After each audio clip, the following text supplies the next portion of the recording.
நண்பர்கள் அனைவருக்கும் வணக்கம். நம்ம இன்றைக்கி எதை பற்றி பார்க்க போகிறோம் அப்படின்னாக்கா, நம்ம ஏஇபிஎஸ் கேஷ் வித்ட்ராவல் பண்ணுறதுக்கு தேவையான டிவைஸை பற்றி பார்க்க போகிறோம். ஸோ இப்போ வந்து பார்த்திங்கன்னா நம்ம எல்ஜிரோ டிவைசஸ் எல்லாமே வந்து பார்த்திங்கன்னா க்ளோஸ் பண்ணிட்டாங்க. இதுக்கு முன்னாடி நம்ம யூஸ் பண்ணிக்கிட்டு இருந்தேன் பயோமெட்ரிக் டிவைஸ், அதாவது கைரேயை வச்சு பண்ணக்கூடிய டிவைஸ் எல்லாம் க்ளோஸ் பண்ணிட்டு வந்துட்டாங்க. இப்போ ஆல்மோஸ்ட் எல்லா டிவைஸுமே க்ளோஸ் ஆகிடுச்சு எல்ஜிரோட. ஸோ புதுசாக நம்ம எல்லாமே கவர்மெண்ட் சைட்லேருந்து புது L1 அப்படிங்கிற மாடல் வந்து அப்டேட் பண்ண சொல்லியிருக்காங்க. ஆல்ரெடி நிறைய பேர் வாங்கியிருப்பீங்க. ஸோ புதுசாக உங்களுக்கு மிஷின் தேவை, இல்லை கைரேயை வச்சு பணம் எடுக்கிறதுக்கு உங்கள் ஊரில் வந்து வங்கி சேவை தொடர்றதுக்கு ஐடி தேவை அப்படிங்கிறவங்க எங்களை கான்டெக்ட் பண்ணுங்கள். ஸோ நம்மக்கிட்ட வந்து எல்லா பயோமெட்ரிக் டிவைஸும் இருக்குது, ப்ளஸ் அது இல்லாத ஏடிஎம் மிஷின்ஸ் இருக்குது. உங்களுக்கு எந்த கம்பெனி ஏடிஎம் மிஷின்னாலும் நம்மக்கிட்ட இருக்க வாங்கிக்கலாம். ஸோ அது இல்லாத உங்களுக்கு பிஸ்னஸ் ரிலேட்டடாக இல்லை எனக்கு பிஸ்னஸ் ஏதாவது இருந்தால் சொல்லுங்கள். அப்படி மட்டும் இல்லாமல் உங்களுக்கு ஓனாக ஒரு பிஸ்னஸ், அது இல்லாத உங்கள் வீட்டில் இருந்துட்டு சம்பாதிக்கிறதுக்கு ஒரு ஈஸியான மெத்தட் நிறைய இருக்குது. ஸோ உங்களுக்கு ஒரு அதாவது ஒரு சின்ன அமௌண்ட்டில் வந்து உங்களுக்கு ஒரு பிஸ்னஸ் ஸ்டார்ட் அப் பண்ணணும்னா இது ஒரு நல்ல சாய்ஸ் உங்களுக்கு.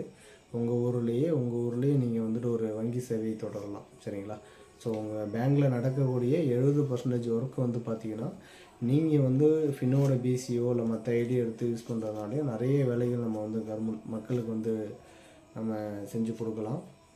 ஸோ அது மட்டும் இல்லாமல் இப்போ நம்ம ஃபினோவில் அக்கௌண்ட் ஓப்பன் பண்ணுறவங்களாம் வந்து பார்த்திங்கனாக்கா கவர்மெண்ட்டோட சப்சிடி பணம்லாம் ஆட்டோமேட்டிக்காக ஏறிட்டு வருது. சரிங்களா? ஸோ நூனல் பணம், கேஸ் மானியம், மகளிர் உரிமைத்தொகைலாம் மாதம் ஏறதெல்லாம். இதுக்கு முன்னாடி நம்ம வேறு கனரா பேங்க், இந்தியன் பேங்க்கில் ஏதோ ஒரு பேங்க்கில் பணம் ஏறிட்டு இருந்தாலும், போஸ்ட் ஆஃபீஸில் ஏறிட்டு இருந்தாலும், நம்மக்கிட்ட ஒரு அக்கௌண்ட் ஓப்பன் பண்ணிட்டாங்க அப்படின்னா நம்ம அக்கௌண்ட் ஓப்பனிங் பண்ணும்போது ஆதார் சிட்டிங்கிற ஆப்ஷனை மட்டும் நம்ம எனேபிள் பண்ணிட்டோம் அப்படின்னாக்கா நம்ம கவர்மெண்ட்டோட சப்சிடி பணம் ஆட்டோமேட்டிக்காக அதில் ஏறிக்கும்.